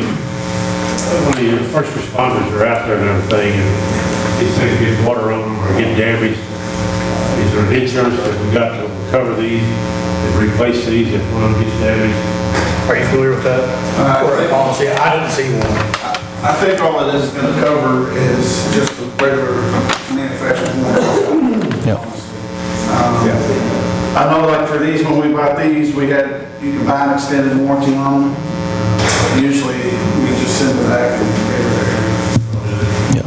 But for water, you know, we've had these run over by fire trucks and they're okay.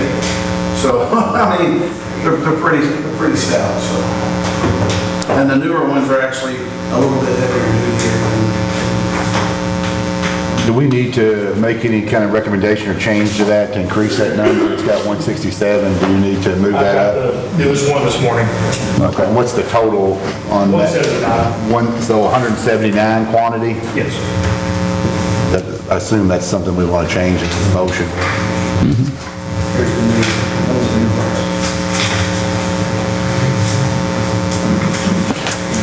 Yep.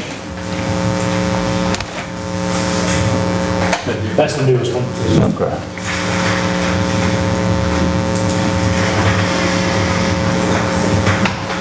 Well, I'll make a motion that we accept the bid for pagers for all the fire departments in Bullitt County with a quantity of 179 pagers.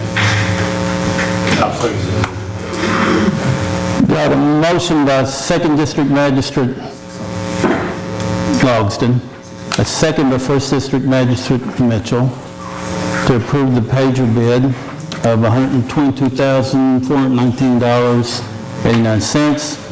And Canan, it needs to come from the ARPA funding, of which we've been chatted with Stites about it.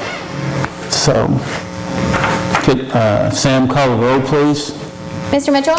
Yes. Mr. Logsdon? Yes. Mr. Laswell? Yes. Mr. Rahal? Yes. Judge Summers? Yes. Motion carried. Okay. Next item is actions requested on 2 new hires for EMS. And before I make that motion, I'd like to say that I'm really proud of these two. They're part of our graduating class that we've had, Blake Parman and Morgan Wilson. They're both coming back to work for us part-time as one is pursuing their degree to be a paramedic as well. And it's encouraging. I think we now have 6 of those graduates on staff, and this class here coming up seems to be really energetic about staying here in their community to be a first responder. So I'm going to make the motion to hire both of them at $17.50 an hour, effective starting today at 11/1/2022. Got a second by 4th District Magistrate Ray Hill. Sam, call the roll, please. Mr. Logsdon? Yes. Mr. Laswell? Yes. Mr. Rahal? Yes. Judge Summers? Yes. Mr. Mitchell? Yes. Motion carried. Thank you. Number 7, actions requested to surplus items from the Sheriff's Office. See the attached list, members.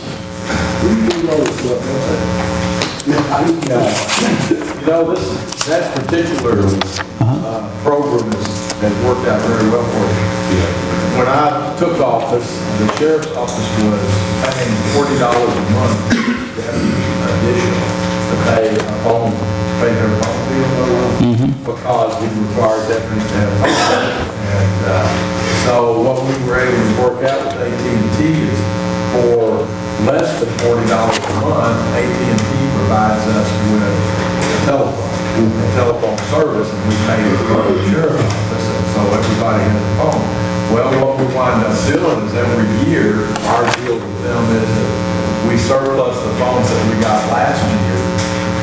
AT&T will then take those, and they will pay us enough money that it roughly covers 1 month's phone bill for the sheriff's office. So we wind up getting the telephone service for, we get a new telephone. Now, the one aspect of it is, though, we're utilizing iPhone 11s. Well, currently, the iPhones that Apple is putting out is iPhone 14. So we've got a little older technology. I've checked, and basically the difference is that the new camera is a little bit more crisp, and it's a little bit quicker, but it's also a whole lot quicker than Walt Shoulder is anyway. So it winds up being a very good deal for us. Awesome. Well, I'll make that motion that we accept the request to surplus items from the sheriff's office based upon the list attached, which includes multiple iPhones. What's in the list. I thought it was just the phones. There's a couple more things. So whatever's on that list. Got a motion by 2nd District Magistrate Logsdon, a second by 4th District Magistrate Ray Hill to approve the Sheriff's Office surplus items. Same call the roll. Mr. Laswell? Yes. Mr. Rahal? Yes. Judge Summers? Yes. Mr. Mitchell? Yes. Mr. Logsdon? Yes. Motion carried. Thank you. Number 8, plans for Lebanon Junction EMS expansion. Mr. Ogle, please, sir.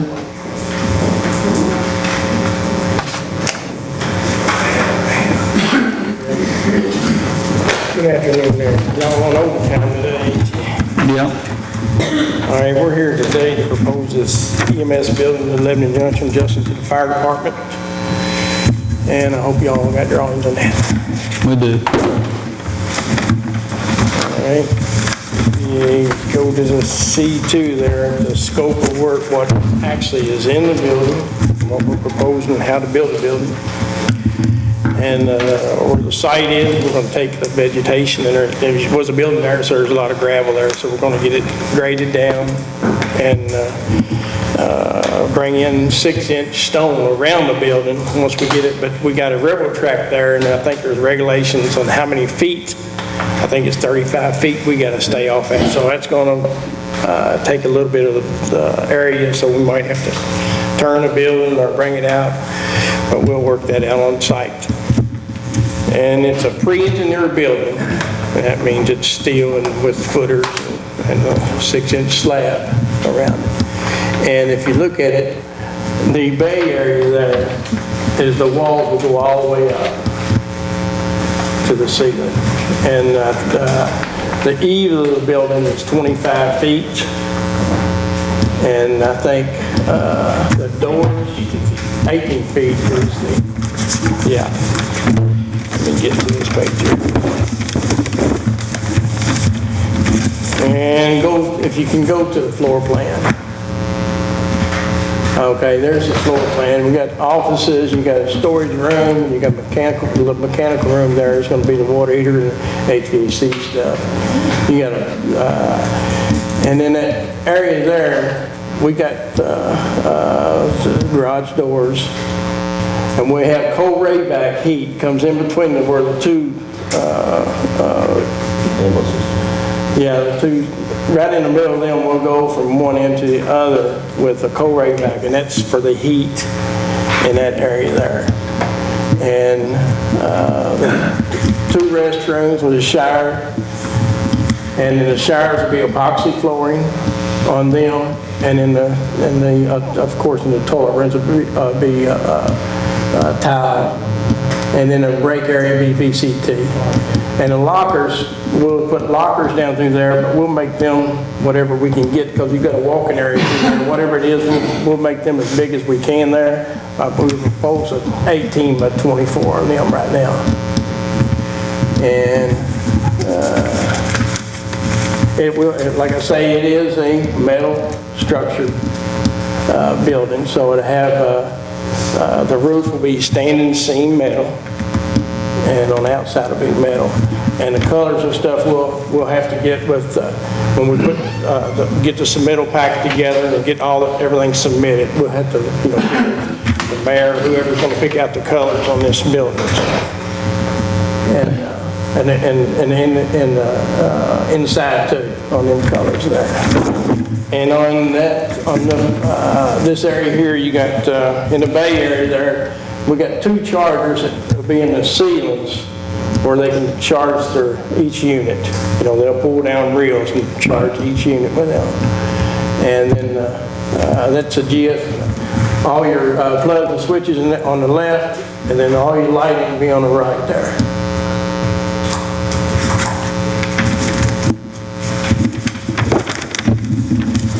And I guess any questions on anything as far as the building goes, or structure, or area? I know it's we got on there where we go 50 foot around it, but that's going to pertain to where it's going to sit at. But we'll work it out, whatever it is there. Okay. Any questions? Thanks for the presentation. And I guess final cost, or close to it, best guesstimate? Your estimate on your bid? Yeah, well, everything is going double right now, so we'll get you a final number and get it to you.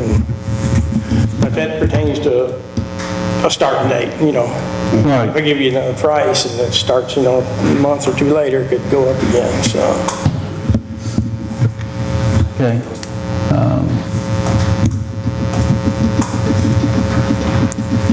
Larry, you and your council have seen this? Pardon me? You and your council have seen this? The plans? We've seen the drawing. You okay with the drawing? Sorry.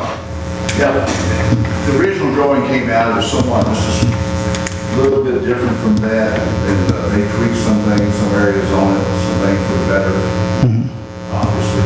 But the city itself, knowing that we're gaining the building, which we're particularly going to get, with EMS, and I mean, our money's margin. Right. Be able to get there, you will get a nice building and everything, all the work so far, the council had that. That's not been put to the point where we blessed it, per se, to what we all do it. But the fact of getting it, you're getting blessed for us, I guarantee. Right. Okay. One thing I did have a question on the building, Steve, was the inside walls. Yeah. What are they? It'd be drywall, and then in the Bay Area, we have cold base around it, because when they wash the floors, you want to keep that infection control off the walls, so any mold build up. And then the all stud walls in the offices and drywall. Now in the bays, is it existing covered insulation, or is it never? No, it'd be insulation and drywall. Yeah, that's one thing I hadn't seen, and the other thing was the washing machine deal for equipment stuff that did such earlier. Yeah. That's in there also. Yeah. That was a question that the council did have. Fire departments in need of one, not two, not one this building, one building next to it. So it's better if it's then it's all used. So, that question. Okay. So I guess we're at Right with now, the it. price is still the same unless, you know, we need to do something, start date. Okay, I'm going to put this in the form of a motion that it's going to allow some flexibility here so we can move this forward, because I think the Lebanon Junction City Council is going to do something with this on the 8th. Yeah, let me think about that. The 7th, next Monday, for an interlocal agreement with the building and you all. So we have a current price estimate of $570,000. And this way it can move up and down either way, like what we've done with Row Hill with the ARPA funds, to meet the obligations that we're committing to our emergency services in the city of Lebanon Junction. I'll second that, And I got a second by 4th District Magistrate Ray Hill. Any other discussion, members? Sam, call the roll. Mr. Rahal? Yes. Judge Summers? Yes. Mr. Mitchell? Mr. Logston? Yes. Mr. Laswell? Yes. Motion carried. Thank you, Mr. Ogle, and good luck. Thank you, Mayor and Teresa, Councilwoman. Next one, plans for zone fire department expansion. Chief Moulton. You want to put a bid in on this? On what? No, it's already bidded out. This is just our, morning. Morning, Almost. afternoon, though, so. Yeah. One of the plans that I had when I took office is to start looking towards the future. The future is also bringing in the county into us. The station over on Brooks has always been a volunteer station. Mr. Laswell, you've been around it for some time. But we have to grow with the times, just like the county has to grow with the times. And we're starting to see more runs, more development, more people on that side of 65 or the track. So looking at numbers when I first came in, and we're starting to get a little bit along response times. So made the decision to approach it to the board that we need to look at remodeling, expanding Station 2, and adding 24-hour fire protection over there to better protect the people on that side. That said is Mr. Cook and I, we talked, we had an agreement, we did bring an ambulance over there, set it in our quarters. but it's tight. We were running people over there, firefighters at the time with EMS, so it got tight, so we decided to grow. Approached the board, we sat down with our architect and our committee, and we came up with the plan that you have in front of you. And if you look at the plans where you see the trucks, don't worry about the trucks. The architect just put the wrong ones in the wrong place. But that first bay where you see the smaller truck is dedicated just for Bullitt County EMS. Love to have Bullitt County EMS in this future plan. And just to the left of that, you'll see an EMS office where they'll be dedicated just to have their own area outside of the lounge and everything else where the fire side is. There's two existing men's and women's restrooms down there that both have showers that they'll be able to utilize, as well as a laundry room if they need to clean or they get in some type of biohazard where they need to clean their uniforms or any other equipment that they might have for the ambulances. So, does anybody have any? And this will be a place, of course, that we'll have the ability to house some ambulances as well and share with you. Absolutely. I'd love to come up with some type of, 15, 20-year agreement that this is going to be a house for Bullitt County EMS. That's what I like that we've been able to do is some of these underserved areas of the county, partner with some of the fire departments where we're able to utilize our ambulances, ambulance service and kind of cooperation, and every one of these that we've done that for, we've been able to do that. So it's kind of been a win-win for everybody there. So, yeah. And a big deciding factor is those times that I was looking at aren't including a train. So if we get a train that's cutting through there on the main drag right there at Brooks Hill Road, we're another 8 minutes behind. So putting something on that side of the tracks, increases the speed for, fire and EMS. Just think about how far we've came just in the last 4 years with EMS and partnering with some of the fire departments, and then, of course, Mount Washington, they've started their own there, but, we're really able to extend their services to the county, and that's kind of the whole purpose of what we're able to do with some of this ARPA funding. So, appreciate all your work putting that together. And it's a total project cost of roughly? You should have our budget there. I think it's just a little over 1.6 to do all of this. But, of course, I'm not asking for everything. I'm just asking for a little equal and fairness of other agencies. So, and I guess where we stand with the fiscal court and how we've been so blessed that Zonton has worked with us like a hand in glove for the last 4 years, and the need all the way around. We are going to program all those fire pages for y'all too, by the way. Okay. Just put that out there. No, that's okay.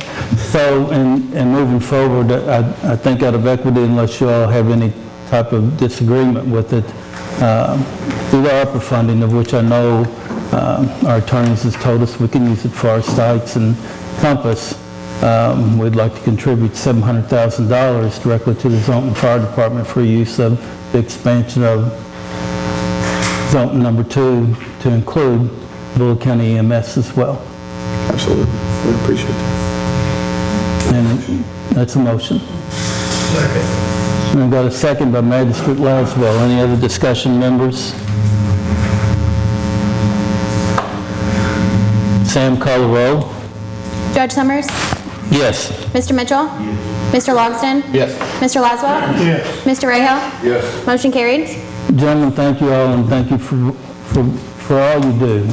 Between you all and Nichols and Southeast and the pagers for all the departments, we truly are blessed to be able to put our emergency services in your facilities, literally for perpetuity with most of everyone here in this room.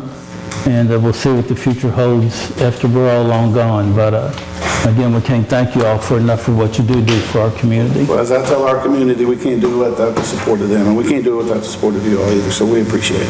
Okay, thank you. It's amazing what happens when you take a bunch of unities or entities and you start working together. Right. It's amazing how you can make things happen.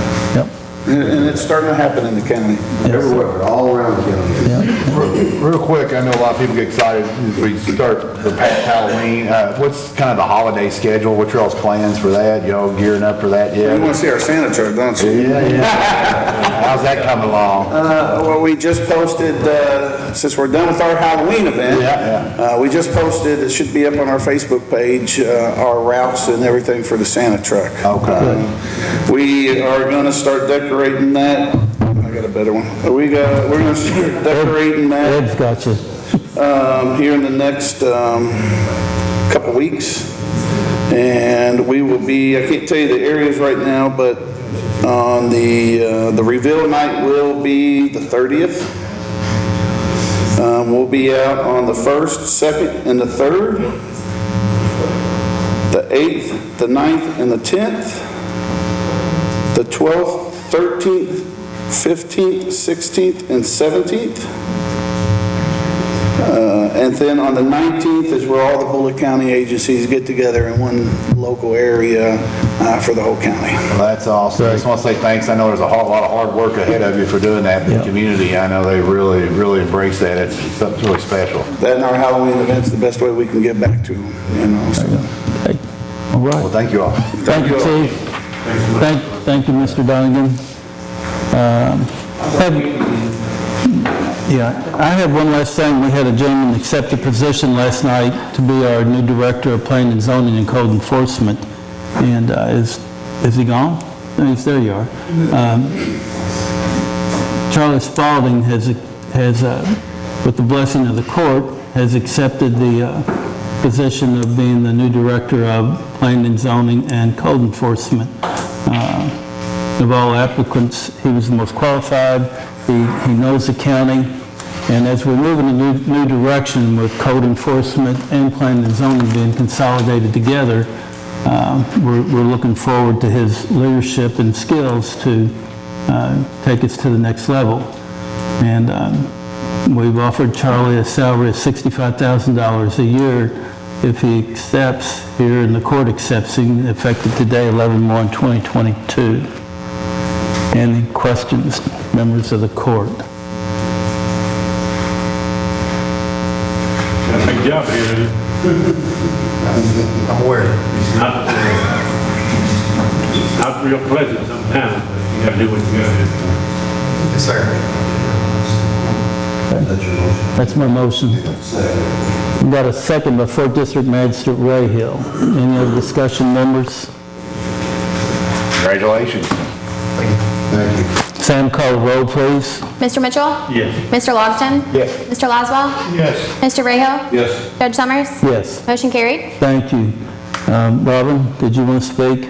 I just have a question. Could you just clarify how the first reading works, and you all go back and talk about it and then come back on the second reading and give a decision? Is that how it works? Like today with staff? For all the people that were here. Sure. Yes, ma'am. Really didn't discuss it. Well, no, for clarification, I don't speak with any of them about it. You don't? No. My decision will be made based off of what I heard here today. We get an opportunity to ride the roads if we want to. We get an opportunity to do our research. We hear their side, we hear his side. Okay. It gives us 2 weeks to do whatever research we'd like to do to figure out, to make a good decision about it. And then when you do the second reading? Yes, ma'am. Yes, ma'am. And that's how it works. And for full disclosure, I have ridden every road in that end of the county more than once. So I know exactly where Rummage is, Vaughn, East Vaughn, Grigsby, all of them. So. And legally, any ordinance has to have a first and second reading. Zoning map amendments have to be approved by ordinance, so they have to have a first reading. The county, for their ordinances, they have first reading at one meeting and second reading the next. Cities have a little more flexibility and can do their readings faster than the county can. But counties are required to have some period of time between the first and second reading. So the second reading will be the next meeting, and that's their opportunity to vote after the second reading. So legally, they can't take a vote after the first reading. They're not allowed to. It can only be after the second reading of the ordinance. Okay, that is one. And then would you explain the Windstream on? Sure. On Windstream, here's where we're at with Windstream, taking fiber optic from literally to 1 gig to 10 gigabyte expandable down from Cedar Grove Road all the way to the Nelson County line. We have approved a contract with Windstream. They're anywhere from 4 to 6 million on their end, 2 million on our end from the ARPA funding. And it's in the attorney's hands, and it should be cleared up in the next month. That's what the assurance was when the governor was here the other day, so we will see how it shakes out, Robin. Should I go ahead and apply for it? Well, when it gets there. Yeah, wait till it gets there. And the cost of it will be no different than if you're a resident of Shepherdsfield, Mount Washington, or Zone. It'll just be the hookup fee. It's really a good deal for everybody. It's an infrastructure project that's where your federal dollars that you pay into and your state dollars is here to help. So they're not going to charge me to run and install? Well, whatever like it costs me in the city. I use Spectrum, but the whole idea of it is it's 70 or 80 bucks to install it in the home. Okay?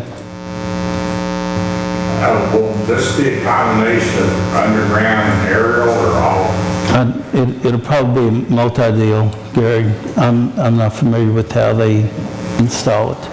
And I know Mayor Dangerfield wants to comment. Yep. If I may, Judge, I'd like to take time to, on behalf of myself, the county, and all citizens of 11 Junction, to thank you all for proceeding forward with the billing today for the EMS. Because you said here, you discussed moments ago, 4 years in the making of getting to where we are now. It hadn't been that long ago where the expansion of the ambulances got moving forward, and one was setting at 245. We have an emergency. We were just hoping and praying to be there. The elderly was always concerned with that. It was a big issue they were bringing to the table. And in doing so, I'm just so proud of the way y'all move forward. Not only do we have ambulances sitting there that save lives, and it's there every day. And to see a building coming in, I just want you to know it's greatly appreciated that each and every one of you are going for it. Because I know there's 2 bays in there, so that doesn't be the future. Down the road someday, we'll be big enough and needed to have 2 ambulances there. So there again, each and every one of you is voting for it, moving forward. I know now it's going to happen. Next council meeting, we'll take care of the paperwork on it, and I want to be able to tell them that we're proud of what you did. Okay. Thank you, Mayor. Thank you, Mayor. Yep. Can I ask a question? Sure, Mr. Hall. Sorry. Mr. Hall, right? Yes. There you go. So at the second reading, is there further comments or? No, yeah, it's just a second reading and a vote, and that's all. Okay? Would you consider that they can't even take a bus through there? You know, when you're making your decision, they can't go so far, the bus turns around in the beginning, to go through there even further. Right. It's detriment. Yes, ma'am. Thank you, Robin. Dennis, any comments? Sean? Joe? Mr. Ray Hill. I just want to say, it's, you come to these meetings and, the greatest thing is we get to voice our opinions and we get to talk about them. And, this nation is one of the greatest nations that, just being able to do that. Decisions are made. We don't take anything lightly. We live in this community. We love this community. We want every person to prosper. We want every person to have a nice home. I love my home. I don't like to be intruded on. So we all come in here, decisions that are made. We're not just people outside, but we're community leaders, and we all volunteer for everything. So I just love the way that this process works, is everybody gets to be able to stand up and be heard. But that's about all I got. Thank you, Magistrate Ray Hill. Will each magistrate get copies of what was on the planning and zoning file for review to rectify and clarify what was stated, that was in fact that adjoining property owners was not notified? Will each magistrate have the exact documentation from planning and zoning on that? Will you all have that to verify that information during your decision-making process? Sure. Ms. Rummage, we'll make sure that they get it, okay? Exactly like what you had, correct? And Everything that was provided to me for planning and zoning, Yep. they had in the record. And for courtesy, if you could get with Ms. Renfro afterwards, and we could make some copies, that way there would be no indiscretion with the differences. Is that fair enough? Well, I mean, it took me a while to track down this file, because planning and zoning didn't know where it was at, quite honestly, sent it to your office. So that is a part of the discrepancy too, I feel, is that this is what was provided to me. And I know that Marilyn Brown here is an adjoining property owner, and she was not notified, and she's also on this list. So I can get with her to see, to make sure that she has it. Okay, thank you. And I guess where I'm at is, remember November 8th is a big day all the way around. I encourage all of y'all to get out and vote. And you had Thanksgiving coming up, the holidays. We meet again on November the 15th. We'll meet twice during December. And we're working on a date for the general public to swear in the new court.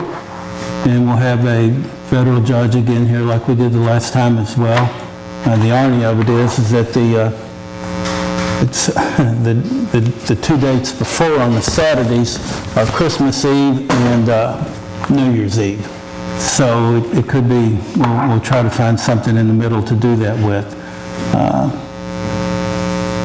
And please keep up with your local newspaper. I can't say enough about them and the information that they provide. And also you can watch us on Bullitt FC TV on YouTube. And at this time, It's the best newspaper we have in Bullitt County.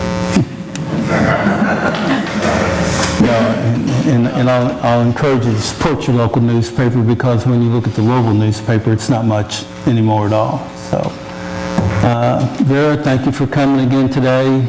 Wish you luck in the election. Councilwoman Preston, thank you for being here. Mayor Dangerfield, thank you for being here as well. And at this time, Dennis, what time is it? I already made a motion to adjourn. Thank you. Got a motion by 1st District Magistrate Mitchell, a second by 4th District Magistrate Ray Hill to adjourn the Bullitt County Fiscal Court meeting of November the 1st, 2022. It's 11:28 a.m. Sam, call the roll. Mr. Loxton? Yes. Mr. Roswell? Mr. Rayhill? Yes. Judge Summers? Yes. Mr. Mitchell? Yes. Motion carried. Thank you.